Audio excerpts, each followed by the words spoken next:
Hey, so this is in the last few weeks of January, I have felt like utter crap. I have known for the majority of this year and a lot of 2016 that I'm lonely, but I've only just realised now that I am abjectly lonely. The only way I could be lonelier is if I was in literal solitary confinement, and my flat already feels like solitary confinement. So I've always been the kid who walked around the playground by themselves at lunchtime and break time. And when I was in primary school, I was severely autistic. So everyone around me was sort of scary and I didn't understand them at all. So walking around by myself, I would just be able to watch them, maybe dip into interaction, then walk away if I was getting intimidated or bored or just confused. And that worked for me. I didn't really care. I didn't feel lonely. I was just interacting with an alien species in my own head. Then when I got to secondary school, in my first secondary school, I tried to interact with people a bit more. I tried to understand them a bit more. I tried to do the same, emulate their behaviour and try and be a part of it all. That just got me 42 bones broken and a lot of name calling. So then I moved to a different high school, and there I took a more observational route. I just stuck by the sidelines every single break and lunchtime and just watched people, watched them become friends and try to figure out how it all worked. Which, again, I started to feel a bit lonely, but not really, because there were also some sideliners that I could talk to occasionally and that sort of thing.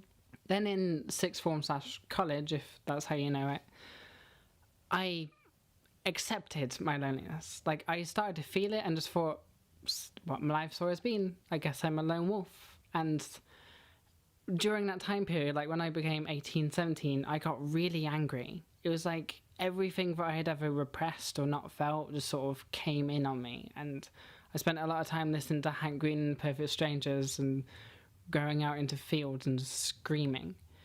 And that is apparently what I was happy with. I was happy just being a lone wolf, wearing a denim jacket, occasionally a leather jacket. And yeah, then when I first got to university, I was still in that phase.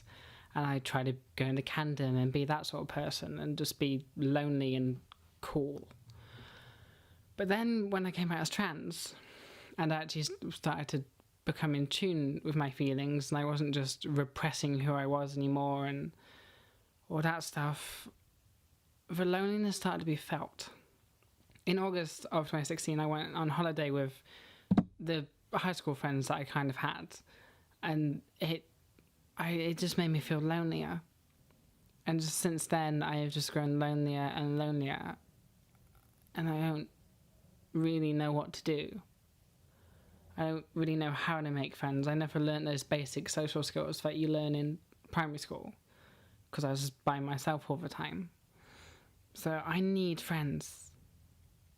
The way I understand it, there are strangers, people who you don't know, they don't know you, all you know about each other is the direction you're walking and the clothes you're wearing. Then there are acquaintances, people who you might see daily, you might see regularly, just around, and you know their name, their favourite colour, that sort of stuff, but nothing much more. Then you have co-workers, who in my case are classmates, and I talk to them and do the sort of schoolwork in class with them, and I overhear their conversations because some of them are friends and get to know them that sort of way. But outside of class, like at lunchtime and out of uni hours, I don't interact with them at all, and they don't interact with me. It's just sort of stalemate. Then you have mates, which I do have a fair few of, and I know a bit about them, and they know a fair amount about me, and we sort of text every so often, maybe hang out once a month, if that. And that's the level of that relationship. But then there's friends, that mythical beast that I don't understand. Somehow people have friends and they hang out at least once a week, they text daily and incessantly, they know everything about each other. But yet when they met those people, they were just acquaintances and strangers, and I don't understand how they got to such a level. If you have any idea how people form friendships, like if you can put it into a flowchart or a list, like a cause and effect list, I would love to read it, but for now, I'm just going to have to stay the observer and try and figure it out. Because I have no idea how this crap works.